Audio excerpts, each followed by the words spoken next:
तो सनातन संस्कृति के उन 16 संस्कारों को पढ़ो, अपने बच्चों को बचाओ, बताओ उनको। ये भगवान बलराम की नगरी है। श्रीमद् भागवत जी में कथा आती है कि जब भगवान बलराम और रेवती का विवाह होता है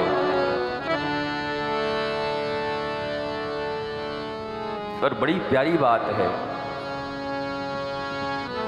और भगवान रेवती और बलराम प्रथम रात्रि इस दुनिया के जितने भी ऋषि हैं सब कौतुक दृष्टि से झांक रहे हैं। लोगों ने पूछा, भैया ये बढ़िया बात तो नहीं है, कोई विवाह करके आया है, कन्या आई, वधू आई, वर हैं, तो सामान्य घर में भी कोई ऐसे नहीं करता। ये बड़े बड़े ऋषि लोग क्या कर रहे हैं? नारद जी जब गए, भगवान ने कहा, नारद जी आपके बिना कोई पता कराएगा नहीं क्या हो रहा है, बताओ।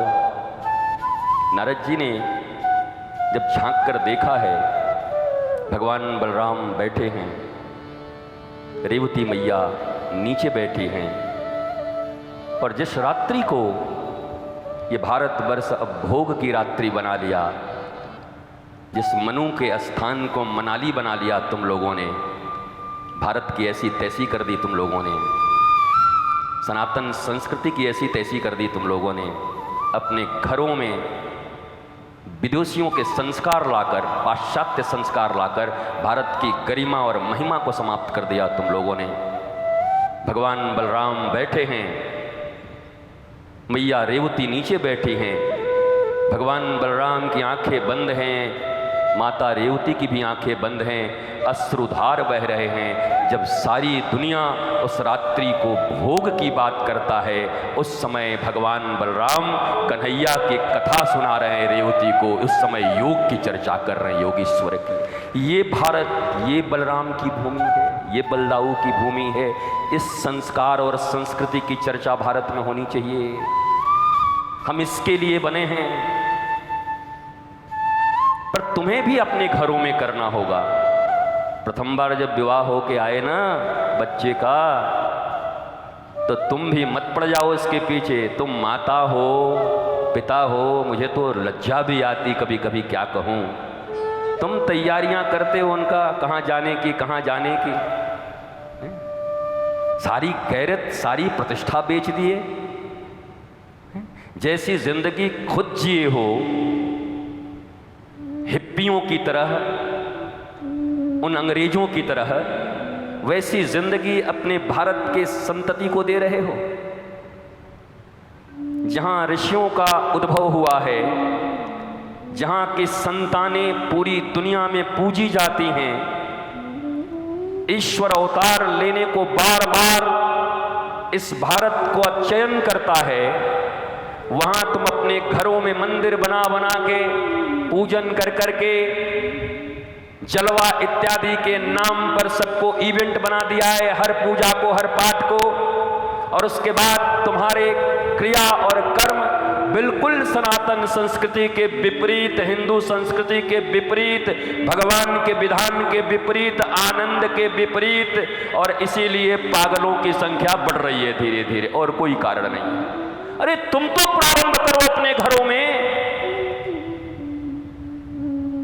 जरा याद करो, आप जो दादाजी के उम्र के लोग यहां बैठे हैं, आपका भी तो विवाह हुआ होगा। आप कौन सी मनाली गए थे? स्विट्जरलैंड गए थे? क्या क्या भारत की परंपरा थी। बहू जब घर में आती तो कितने दिनों तक तो पहचान होती रहती थी। ये ददिया सास हैं, प्रणाम करिए। ये यहाँ के फूफा जी हैं, इनको प्रणाम करिए। ये बड़े विद्वान हैं, आप यहाँ से आए हैं, प्रणाम करिए। कई दिन, कई रात्रियां पहचान में गुजरती थी अपने संस्कृति की। पता नहीं कहाँ से ये अंग्रेज की औलादें बैठ गई हैं जिन्होंने भारत की संस्कृति को गिरवी रख दिया और अपने खानदानों में डिप्रेशन का रोग पैदा कर दिया।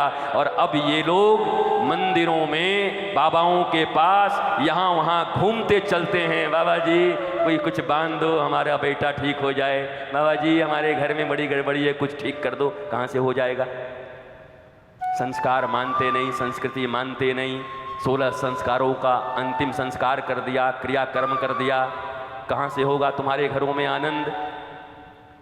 मैं श्रीमद् भागवत के इस पवित्र मंच से भगवान की भगवत्ता और सनातन धर्म की संस्कृति, जिससे तुम्हारे अच्छा सनातन संस्कृति की बात जब करते हैं तो कई लोग ऐसा देखते हैं, ऐसा लगता है अरे ये सब पार्टी पॉलिटिक्स की बात करते हैं। तुम्हारे घर में लगी है आग, पागल तुम्हारे घर में पैदा ले रहे हैं, डिप्रेशन तुम्हारे घर में पैदा ले रहा है, और तुम कह रहे हो यहाँ पार्टी पॉलिटिक्स कर रहे हैं। ये तुम्हारे घर की बात कर रहे हैं, तुम्हारे बेटे और बेटियों की बात कर रहे हैं, तुम्हारे बहुओं की बात कर रहे हैं। तुम्हारे परिवार में जो आग लगा है अशांति का, दुख का, कष्ट का, अभाव का, वो सनातन संस्कृति से उसका पालन करके दूर किया जा सकता है। तुम्हारे घरों में आनंद, आह्लाद, शांति और प्रेम का आगमन हो सकता है। ये किसी पार्टी और पॉलिटिक्स की बात नहीं है, ये किसी समाज सेवा की चर्चा नहीं चल रही है, ये किसी राष्ट्र सेवा की चर्चा नहीं चल रही है। हमारे घरों में प्रवेश कर गए दुखों को दूर करके घर में कृष्ण रूपी आनंद की स्थापना कैसी हो, जिसके लिए तुम दिन रात परिश्रम कर रहे हो, उसकी बात चल रही है।